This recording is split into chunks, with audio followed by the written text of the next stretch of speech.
IA Adobe, la photo n'a plus de limite. Pour ceux qui ont oublié leur cravate, Projet DubDub, la fin du métier de doubleur. une révolution annoncée pour la 3D. Robe numérique multimotif. Jeudi 12 octobre 2023, Benjamin Vincent, depuis Los Angeles pour Adobe Max 2023, le deuxième jour. Fabrice Neumann.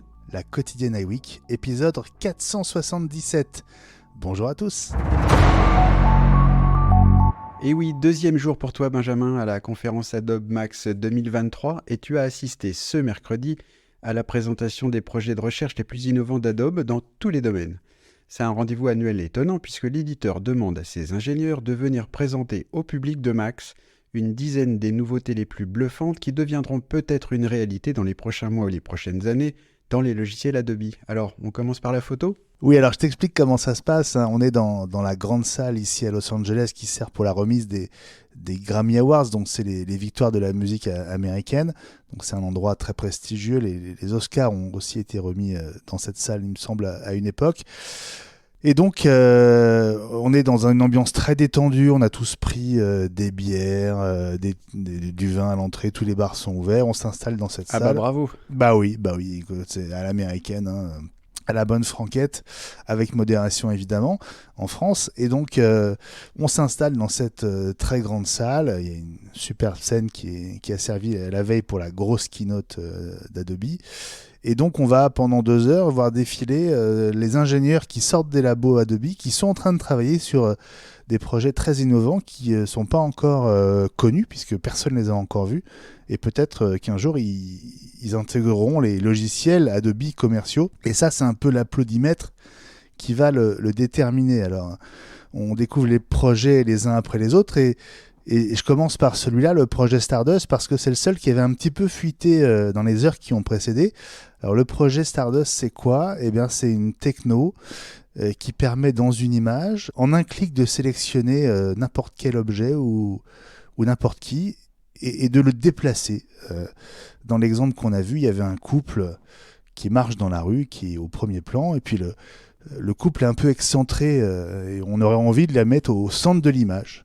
Alors, avec Photoshop, normalement, il faudrait faire plein de manips, il faudrait créer un masque, il faudrait déplacer le couple, et puis il faudrait derrière aller combler le vide derrière l'endroit où ils étaient. Enfin bon, ça prendrait des dizaines de minutes, peut-être des heures pour le faire correctement. Là, on clique, et comme si l'homme et la femme étaient déjà sur un calque à eux, on les déplace dans l'image, on relâche la souris et c'est fait, ça se fait en 3 secondes. Alors ça commence comme ça, après on se dit il y a des gens à l'arrière-plan, alors les gens on aimerait bien qu'ils soient pas là. Alors s'ils sont 2, on sait que maintenant c'est simple, avec l'IA on peut entre guillemets les faire sauter, mais s'ils sont pleins, en fait il y a une fonction qui permet de détecter tous les gens à l'arrière-plan.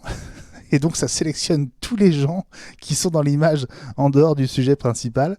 Et on clique sur effacer et tous les gens disparaissent. C'est impressionnant. Avec l'IA, on peut changer le style et la couleur des vêtements. En l'occurrence, on a fait la démo avec les vêtements de la femme qui sont passés du jaune à l'orange. Et puis, le style aussi a été changé et c'est super bien fait. Et puis, le projet Stardust, la démo, elle s'est terminée par une autre image. Alors, il faut imaginer 4 visages en gros plan, chacun étant légèrement décalé par rapport à celui qui est derrière lui. C'est-à-dire que, à part le premier visage, celui d'une femme, les 3 visages derrière sont en partie masqués par le visage qui est devant. Et il se trouve que celui qu'on aimerait garder, le seul qu'on aimerait garder, c'est le deuxième, qui est donc masqué par la femme au premier plan, en partie. Donc, avec cette fonction dont on vient de parler, on peut sélectionner les 3 autres visages et les faire disparaître. Le problème, c'est que, tu l'as compris, le deuxième visage, il en manque un morceau, puisqu'il était caché par le visage de la femme. Et on clique sur Generate et en quelques secondes, le visage de cet homme est complété. Et donc, on peut prendre son bus, le mettre au centre de la photo, et on passe d'une image à 4 qui se masquaient les uns les autres à un portrait de cet homme qui est nickel vraiment en quelques instants. Voilà. Premier gros effet waouh de cette conf. Deuxième projet qu'on a vu en lien avec la photo, c'est le projet See-Through, donc voir à travers. En fait, c'est une techno qui va supprimer totalement tous les reflets liés à la présence de fenêtres, de verres, de vitrines. Tu sais, typiquement, tu prends à travers une vitrine de magasin, bah, tu as tous les reflets de lumière qui viennent parasiter l'image et tu vois peu, voire pas ou très mal ce qu'il y avait en vitrine. Et bah, pareil, en un clic, on supprime totalement la présence de la vitre. Et ils ont fait des démos avec des images où vraiment on voit à peine ce qu'il y a derrière. Et on obtient une photo où on ne pourrait jamais dire qu'il y avait une vitre entre le photographe et le sujet. Voilà pour deux des projets d'Adobe dans le domaine de la photo. On passe maintenant à la vidéo et tu as cru qu'il s'agissait justement encore de photos jusqu'à ce que... Et oui, parce que la démo de ce projet qui s'appelle Fast Fill, remplissage rapide, eh bien, elle a commencé comme si on avait une photo et on pensait que c'était ça. Alors, l'image, c'est une femme au premier plan, elle est en extérieur. Derrière elle, il y a une sorte de passage à niveau, puis au passage à niveau, il y a 3 personnes et on aimerait enlever ces personnes de l'image. Donc, on va tracer un masque enfin l'équivalent de Photoshop autour de ces personnes. On clique et puis les personnes, en quelques instants, elles ont disparu. Alors, c'est impressionnant à voir, mais c'est plus nouveau parce que ça, notamment avec Firefly, on le fait depuis plusieurs mois. Donc, voilà, il y a quand même eu des applaudissements, mais on s'est dit, bon, c'est rien de nouveau. Bah si, parce qu'en fait, c'était pas une photo, c'était une vidéo de plusieurs secondes. Et donc, en un instant, on a supprimé 4 personnes à l'arrière-plan d'une séquence vidéo qui durait 2-3 secondes. Donc, à raison de 30 images secondes, ça fait à peu près 90 frames sur lesquels eh bien les personnes à l'arrière-plan ont été supprimées. Et je précise que c'est pas un plan fixe, c'est-à-dire que la caméra, elle se décale. Donc il y a aussi un changement de perspective. Donc sur chacune de ces images, en fait, l'intelligence artificielle a recréé, non seulement elle a effacé les gens, mais elle a remplacé l'image à cet endroit-là par ce qui était derrière eux, en fait. Et quand tu passes en lecture et que tu regardes cette vidéo une fois qu'elle a été traitée, je te défie de dire qu'il y avait 4 personnes à cet endroit-là. Donc c'était déjà impressionnant sur de l'image fixe. Et ben ça y est, on y est maintenant pour de l'image en mouvement, pour de la vidéo. Alors c'est formidable pour ceux qui créent, mais c'est effrayant quand on pense à ceux qui vont s'en servir avec de mauvaises intentions. Et puis il y a un autre projet, toujours en vidéo, qui était assez bluffant. Là c'est du compositing. Sans être trop technique, ça veut dire que c'est un peu comme l'équivalent d'un fond vert, tu sais. Quand on est filmé sur un fond vert, on peut remplacer le fond vert par n'importe quelle image. Là, l'idée, c'est que d'abord, le compositing n'a pas besoin de fond vert. Donc, la vidéo dont on part, c'est celle d'un employé d'Adobe, l'ingénieur qui nous présentait la techno, qui s'est lui-même filmé dans son bureau en train de marcher. Donc, il marche de face et celui qui tient la caméra marche en arrière. Et donc, on le voit qui marche dans notre direction. Bon. Et puis, l'idée, c'était d'intégrer derrière lui une vidéo qui a été tournée à Bali, mais qui n'a pas du tout été tournée dans l'idée de l'intégrer derrière lui. Donc, la focale n'est pas la même, c'est pas le même angle caméra, il n'y a pas les mouvements liés à la marche du caméraman. Enfin, quand tu alignes les deux, enfin, quand tu mets les deux images l'une derrière l'autre, ça colle pas du tout, c'est catastrophique. En fait, la techno donc du projet en question, qui s'appelle Scene Change, va permettre l'alignement et on a l'impression que l'homme qui est dans son bureau en fait à San José se retrouve effectivement à marcher à Bali, alors que le plan n'a pas du tout été fait pour ça. Donc c'est assez étonnant. Et puis il y a un troisième projet qui a été présenté en vidéo. Alors, assez simple à décrire parce que c'est en fait une multiplication par 4 de la résolution de vidéos basse définition. Le premier exemple, c'était une vidéo en 300 par 200 pixels, donc vraiment un tout petit timbre-poste, vidéo d'un éléphant. Alors évidemment, quand on l'agrandit un petit peu, c'est très pixelisé, c'est de très mauvaise qualité. Là, on passe à la moulinette de cette techno, donc c'est le projet Res Up, et on passe en 1200 par 800 avec un piqué excellent. Et là, la définition de l'éléphant devient tout à fait utilisable dans un projet normal. Et puis, l'autre test a été fait à partir d'un bout de film des années 40. Là, on est en 480 par 360 pixels. Tu sais, l'image, elle est un petit peu floue tellement la définition et la résolution est basse. On a l'impression qu'il y a une sorte de calque sur l'image. On va se retrouver à passer en 1280 par 960. La peau des acteurs devient totalement lisse, les yeux brillants. On voit même la gomina sur les cheveux de l'acteur. Donc c'est assez bluffant. Donc on imagine que pour la restauration des vieux films, ça va être une techno fabuleuse. Et puis ça marche même avec les mimes et les gifs, les gifs, selon comment vous le dites. Et donc c'est toutes petites vignettes animées qui peuvent vous faire marrer et que vous voudriez utiliser à plus grande échelle. Vous les passez par cette moulinette et vous obtenez un vrai beau fichier avec plein de détails. C'est vraiment impressionnant. Troisième domaine d'innovation présenté il y a quelques heures à Adobe Max 2023 à Los Angeles, l'audio. Oui, avec un projet qui s'appelle DubDub qui va te faire penser à notre sujet Lex Fridman, Mark Zuckerberg il y a quelques jours. En fait, c'est un projet qui s'est concentré sur le doublage des voix et leur traduction. On est parti de la vidéo d'une femme qui parle japonais. On l'a importé dans la moulinette de ce projet DubDub et on pouvait cocher toutes les langues qu'on voulait. Donc en l'occurrence, le démonstrateur a coché arabe, hébreu, allemand, coréen, français, etc. Et vraiment en un instant, on s'est retrouvé avec la vidéo de cette femme, la même vidéo de cette femme, qui disait la même chose, mais pas en japonais, mais en arabe, puis en hébreu, puis en allemand, puis en coréen, puis en français, avec sa propre voix. Impressionnant. Et pour nous montrer que ça marchait, l'ingénieur d'Adobe a pris un autre exemple. Il a pris un bout d'un vieux film en noir et blanc avec Cary Grant, donc extrait en anglais, et il a coché espagnol et allemand, comme ça, pour voir. Et en vraiment une fraction de seconde, on a pu voir le même extrait de film avec Cary Grant qui parle en espagnol avec sa propre voix dans le film, puis en allemand avec sa propre voix. C'est fascinant parce que ça va permettre sans doute de rendre plein de films accessibles à un public encore plus nombreux.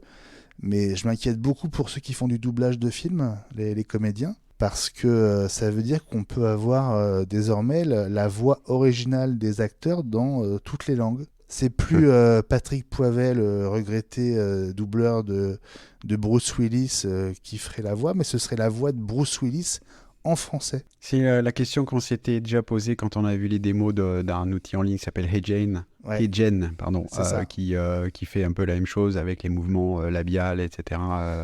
C'est tout un questionnement, mais donc que ce soit pour l'audio, pour la vidéo, pour la photo, c'est effrayant en même temps. Ça pose tout un tas de questions. Alors, je précise, là, il n'y a pas de resynchronisation des mouvements de bouche. C'est vraiment uniquement la même voix qui parle dans une autre langue. Mais dans le cas du film de Cary Grant, il n'y a aucune manip. Tu prends l'extrait, tu l'importes, tu coches les langues que tu veux, tu cliques et tu obtiens le même clip avec la voix de Cary Grant dans d'autres langues. Donc c'est l'équivalent de ce qu'on aurait en faisant faire un doublage par un comédien. Parce que jusqu'à maintenant, les mouvements des lèvres, etc., coïncident pas exactement au français, par exemple.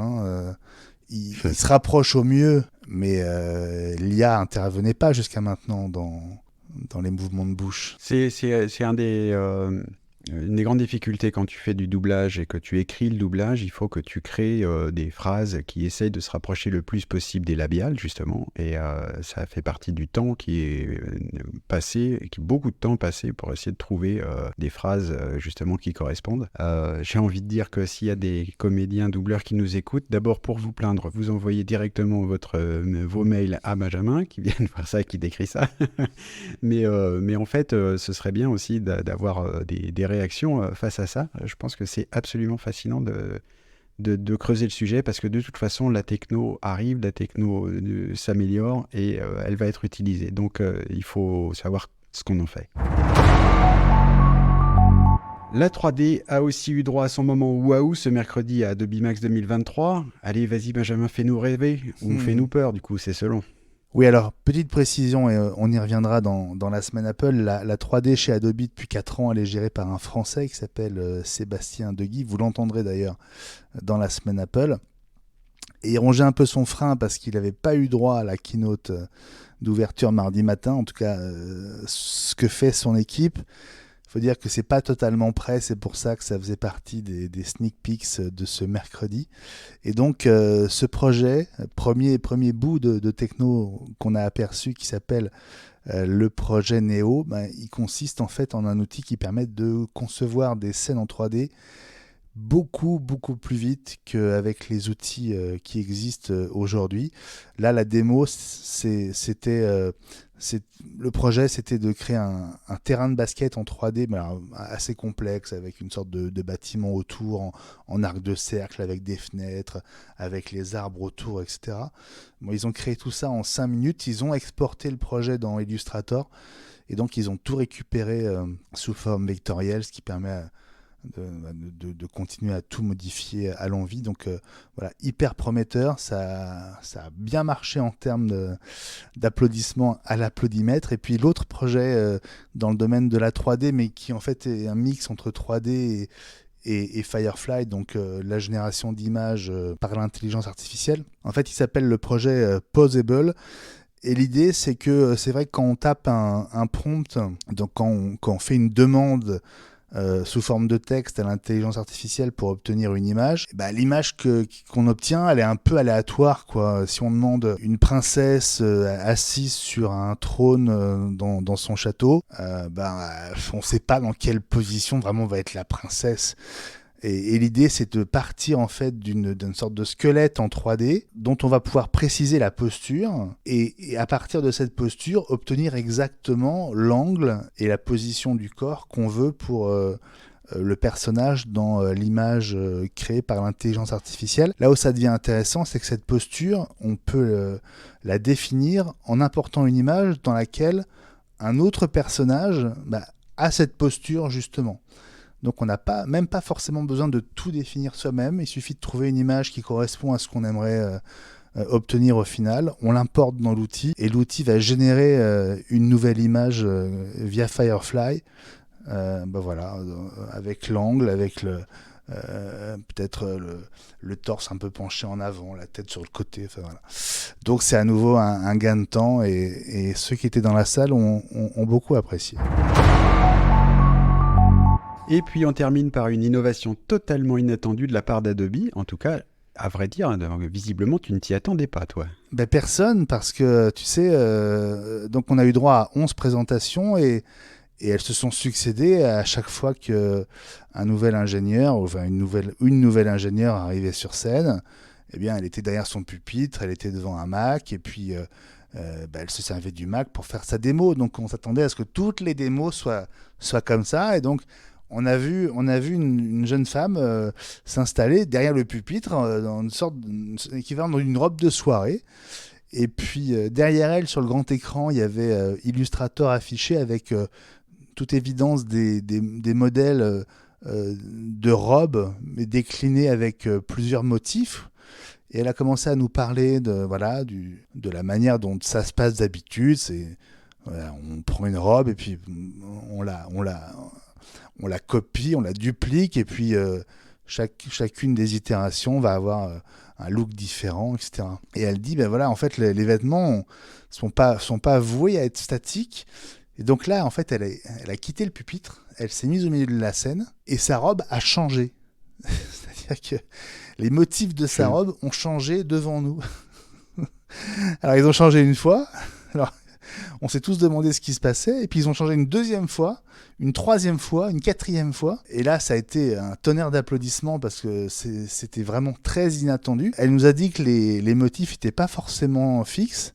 Donc, la robe a commencé à s'animer. Et puis, avant de partir, elle nous a dit que la robe, elle pouvait aussi suivre les mouvements du corps. Et donc, selon qu'elle se tournait à gauche ou à droite, il y avait sans doute des capteurs qui faisaient que les ondulations sur la robe, sur la face avant de la robe, variaient en fonction du mouvement du corps, quoi. Donc assez fascinant.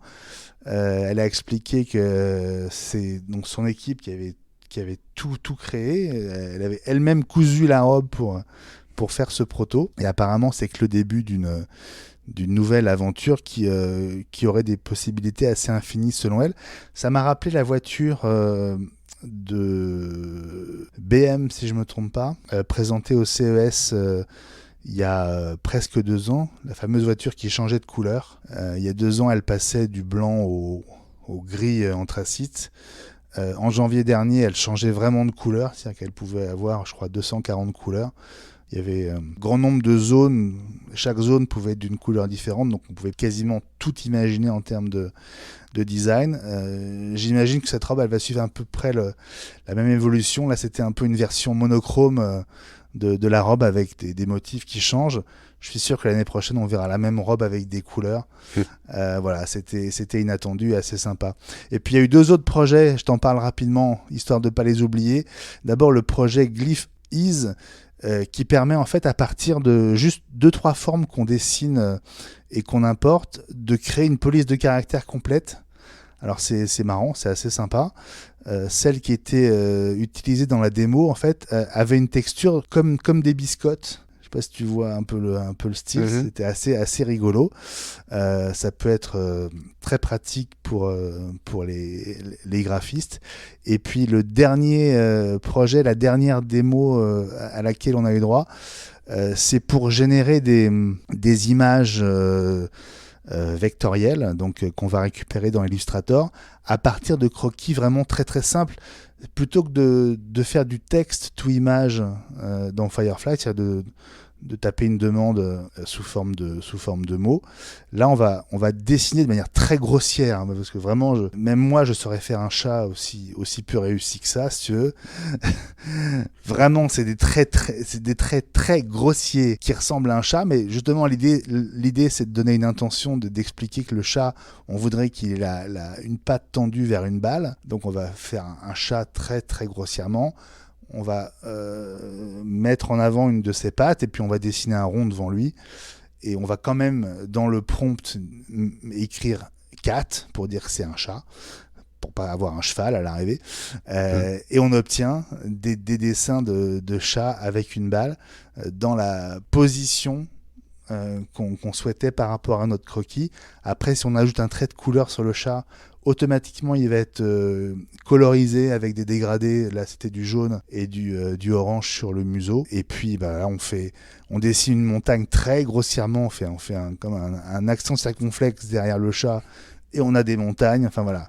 Donc c'est vraiment une manière d'indiquer à l'IA ce qu'on veut, très très simple, et même les enfants pourraient le faire, quoi. Ok, merci Benjamin pour cette nouvelle édition spéciale Adobe Max 2023. Je retiens une chose aussi, c'est qu'il va bientôt falloir penser à recharger ses vêtements. C'est chouette, l'avenir qu'on nous promet. En attendant, la quotidienne iWeek revient demain.